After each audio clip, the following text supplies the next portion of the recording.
Before science explained the world through data and formulas, humans explained it through meaning, through observation, through feeling.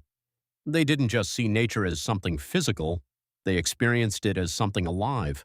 And from that perspective came one of the oldest ideas ever recorded, that everything in existence is shaped by four elements: earth, water, fire, and air. But more importantly, that each of these elements was not just a force, but was guided by something behind it, a presence, a spirit, something unseen, but deeply felt. Let's start with Earth. Earth is the foundation of everything solid. It is structure, weight, stability. It is what you stand on, what supports everything around you: mountains, stones, soil, land. But ancient traditions didn't see Earth as lifeless. They believed it was aware, that beneath the surface there were spirits, ancient ones, slow, patient, not because they lacked power, but because they didn't need to rush. Earth spirits were often described as guardians, not aggressive, but protective. They existed in places untouched by people: deep forests, caves, remote landscapes. And as long as those places remained undisturbed, nothing happened.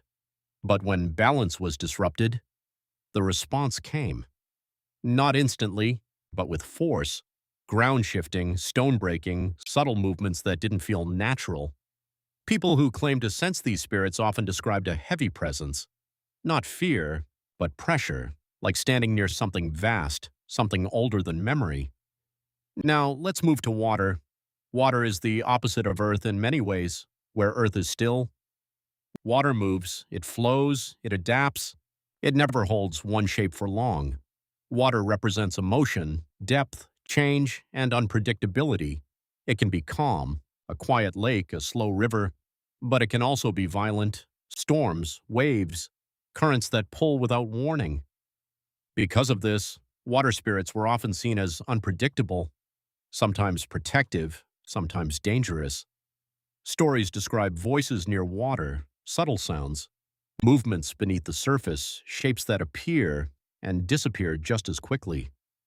People often describe feeling drawn toward water, not physically forced, but emotionally pulled, a quiet attraction, a sense of curiosity mixed with something harder to explain.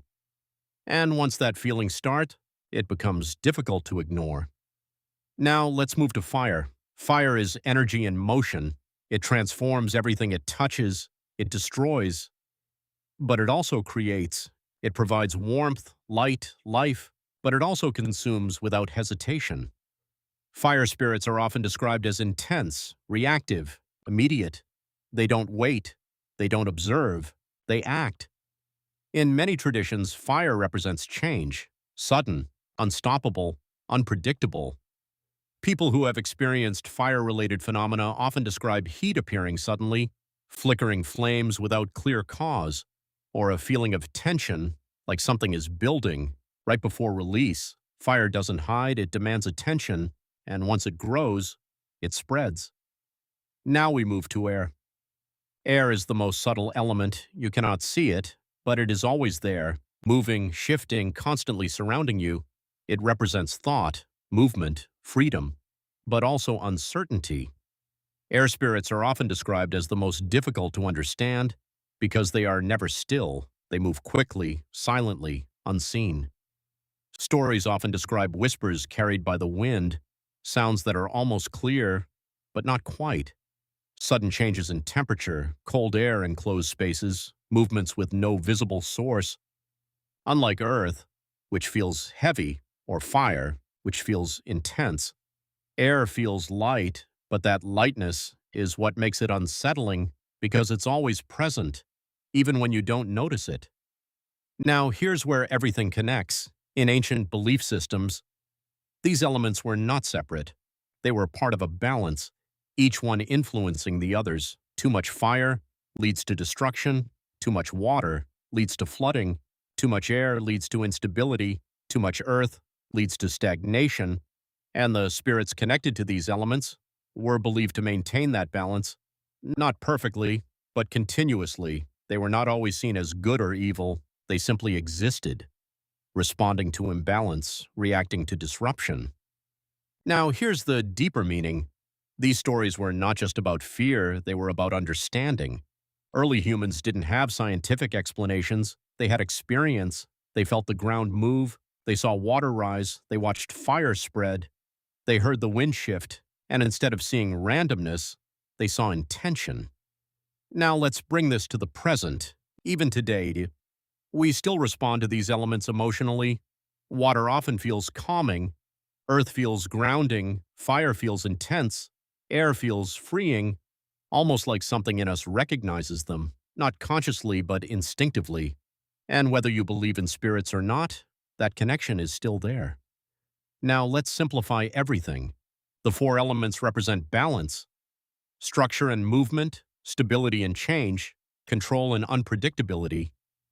And the idea of spirits behind them represents something even deeper, that not everything is fully controlled, that some forces operate beyond human understanding, that nature itself has its own system, its own rhythm, its own form of balance. So the next time you feel the ground beneath you, stand near water, watch fire move, or feel the wind around you, pause for a moment, because for thousands of years, people believed these were not just elements, they were something alive, something aware, something that responded, and whether that belief is literal or symbolic, it reflects something real. These forces shape your environment, they influence your emotions, they affect your experience every single day, even if you don't notice it. And maybe that's the most important idea, not whether the spirits exist, but that the elements themselves hold power.